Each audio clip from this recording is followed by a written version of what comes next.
ओम श्री गणेशाय नमः। ओम श्री रामायण पाठ आरंभ। ओम श्री सीता रामचंद्राभ्याम नमः। ओम भोलनाथ माता पार्वती, ओम माँ दुर्गा, ओम श्री सीताराम जी, ओम हनुमान जी। आपका स्मरण करते हुए आपके आशीर्वाद से मैं श्री रामायण का पाठ आरंभ करती हूँ। आप अपना आशीर्वाद दीजिए। आपके श्री चरणों में मेरा सादर चरण स्पर्श है, प्रणाम है और नमस्कार है। ओम हे हनुमान जी, आपको मेरी ओम जय सीताराम जी की। राम राम जी। ओम 25वां सर्ग। ओम श्री राम के पूछने पर विश्वामित्र जी का उनसे ताड़का की उत्पत्ति, विवाह एवं शाप आदि का प्रसंग सुनाकर उन्हें ताड़का वध के लिए प्रेरित करना। ओम अपरिमित प्रभावशाली विश्वामित्र मुनि का यह उत्तम वचन सुनकर पुरुष सिंह श्री राम ने यह शुभ बात कही। मुनिश्रेष्ठ, जब यह यक्षिणी एक अबला सुनी जाती है तब तो उसकी शक्ति थोड़ी ही होनी चाहिए, फिर वह 1000 हाथियों का बल कैसे धारण करती है। अमित तेजस्वी श्री रघुनाथ के कहे हुए इस वचन को सुनकर विश्वामित्र जी ने अपनी मधुर वाणी से द्वारा लक्ष्मण सहित शत्रुदमन श्री राम को हर्ष प्रदान करते हुए बोले, रघुनंदन, जिस कारण से ताड़का अधिक बलशालिनी हो गई है वह बताता हूँ, सुनो। उसमें वरदान जनित बल का उदय हुआ है, अतः वह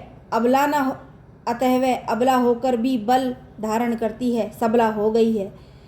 पूर्व काल की बात है, सुकेतु नाम से प्रसिद्ध एक महान यक्ष थे। वे बड़े पराक्रमी और सदाचारी थे, परंतु उनकी कोई संतान नहीं थी। इसीलिए उन्होंने बड़ी भारी तपस्या की। श्री राम यक्षराज सुकेतु की उस तपस्या से ब्रह्मा जी को बड़ी प्रसन्नता हुई। उन्होंने सुकेतु को एक कन्या रत्न प्रदान किया, जिसका नाम ताटका यानी ताड़का था। ब्रह्मा जी ने ही उस कन्या को 1000 हाथियों के समान बल दे दिया, परंतु उन महायशस्वी पितामह ने उस यक्ष को पुत्र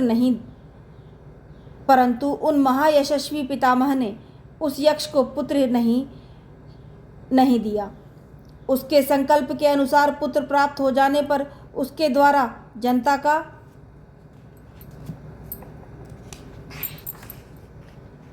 अत्यधिक उत्पीड़न होता। यही सोचकर ब्रह्मा जी ने पुत्र नहीं दिया।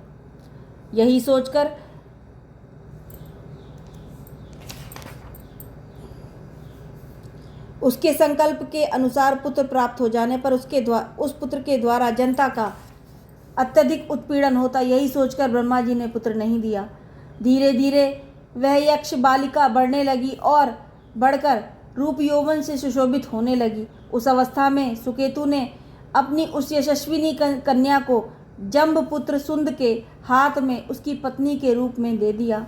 कुछ काल के बाद उस यक्षी ताड़का ने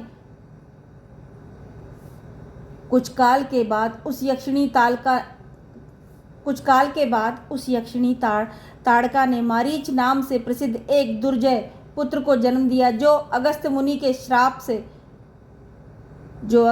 के शाप से राक्षस हो गया।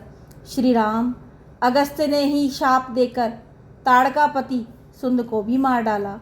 उसके मारे जाने पर ताड़का पुत्र सहित जाकर मुनिवर अगस्त्य को भी मौत के घाट उतार देने की इच्छा करने लगी। वह कुपित हो मुनि को खा जाने के लिए गर्जना करती हुई दौड़ी।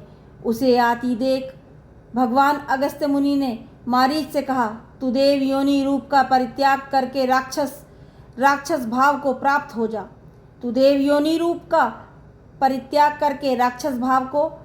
हो जा।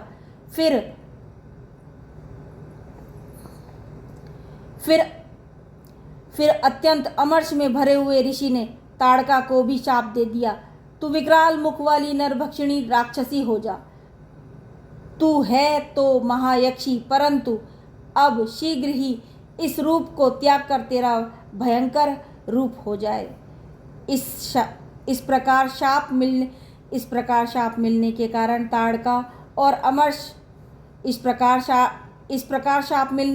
ताड़का का अमर्ष और भी बढ़ गया। वह क्रोध से मूर्छित हो उठी और उन दिनों और उन दिनों अगस्त मुनि जहाँ रहते थे उस सुंदर देश को उजाड़ने लगी। रघुनंदन, तुम गौ और ब्राह्मणों और ऋषियों मुनियों का हित करने वाले हो। रघुनंदन, तुम गौ ब्राह्मणों ऋषियों मुनियों और समस्त नर नारियों का हित करने वाले हो। इसीलिए समस्त प्राणियों का और मनुष्यों का हित करने के लिए दुष्ट पराक्रम वाली इस परम भयंकर दुराचारिणी यक्षिणी का वध कर डालो। दुराचारिणी यक्षी का वध कर डालो। रघुकुल को आनंदित करने वाले वीर, इस शापग्रस्त ताड़का को मारने के लिए तीनों लोकों में तुम्हारे सिवा कोई दूसरा पुरुष समर्थ नहीं है। नरश्रेष्ठ, तुम स्त्री हत्या का विचार करके इसके प्रति दया न दिखाना।